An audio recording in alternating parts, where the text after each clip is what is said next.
Well, the debt ceiling is not the only fate hinging on this vote. Speaker Kevin McCarthy's job may also be on the line. Republican Representative Maria Elvira Salazar of Florida now joins us now. She is also the assistant whip in the House. Representative Salazar, thanks so much for being here tonight. So will the majority of Republicans in the House vote for this bill in a couple of hours? Oh, yeah, I would imagine that the majority, more than 150 of our colleagues, are voting. You know, this is the beauty of democracy. Some people think one way, other people think another way, but at the end, I'm sure that Speaker McCarthy is going to be able to bring the votes home. This is the best deal we could have been able to put together. And, you know, Argentina and Greece and other countries have defaulted on their debt, but we cannot afford to do that because we are the United States. But, you know, something that is interesting, and I just wanted to share with you, is the fact that, you know, we're talking about the economy. We need to grow the economy. All this is like, where are we going to be able to spend the money that we're taking in from our taxpayers? The only way we could grow the economy quickly is by having more hands. And that is why I'm introducing this immigration reform package that we just did last week, first time in 10 years, that we can grow the economy instantly. Because I'm sure you know that the business sector is dying to have hands. And the Dignity Act, which is the one that I just introduced, does that instantly. And at the same time, we seal the border. So while we have this issue right now, we have another pending and continuous issue, which is the border, that no one is talking about this week because of the debt ceiling vote. And I actually am going to ask you about the Dignity Act in just a moment, but I want to talk a little bit more about the debt ceiling. And I ask about Kevin McCarthy managing to get the majority of his Republican, caucus to vote for this, because it's important to keep his own political power.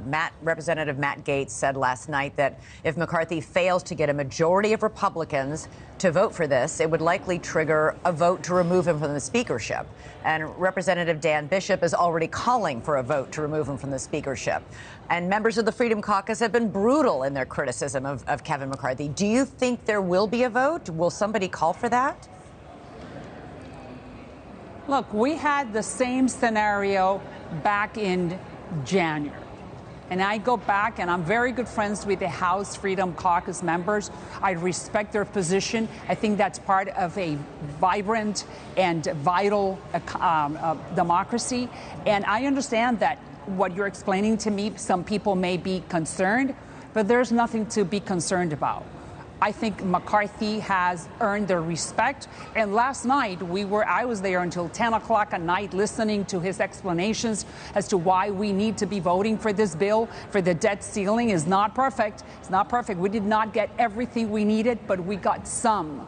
And if it's either this or default. And we know that the latter, it's a lot better. It's impossible. It cannot happen. So we have to go with the former. We have to go with bill, with what was negotiated with the White House. This deal that was negotiated increases work requirements for many people receiving food stamps. It restarts repayment of college loans for many and has no new tax hikes. Do you think this is, so you like all these parts of the deal with you like that?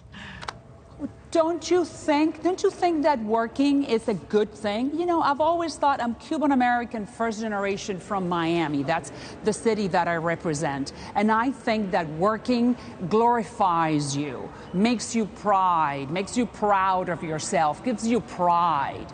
So I like the fact that it goes from 49 to 50 years old. If you have no dependents and you have two able hands, of course, go to work while the U.S. government is giving you a hand to come out of your necessity or come out of poverty. Of course. So why don't I think that's very good. I believe that that's a very good requirement. So why don't more of your own fellow Republicans in the Congress feel the same way?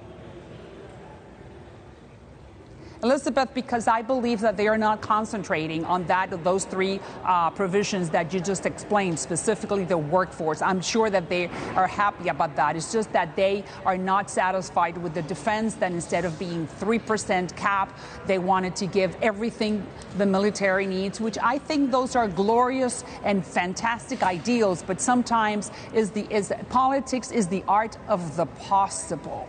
It's the first time in many years that we're going to be spending less than we spent the year before. Right. So let's take that. And I like the fact that now, if you want to, I mean, that's very, and compromise, because the White House is in the hands of the Democrats and the Senate is in the hands of the Democrat. I go back to my theory of this is democracy. Elections have consequences. So we have the House of Representatives, and as Kevin McCarthy was explaining yesterday, we were not in the room. He negotiated to the very best within the time limit that he had in order not to the United States default on its debt. Thank you for watching. Go to newsnationnow.com to find NewsNation on your television provider. And don't forget to click the red subscribe button below to get more of NewsNation's fact-driven, unbiased coverage.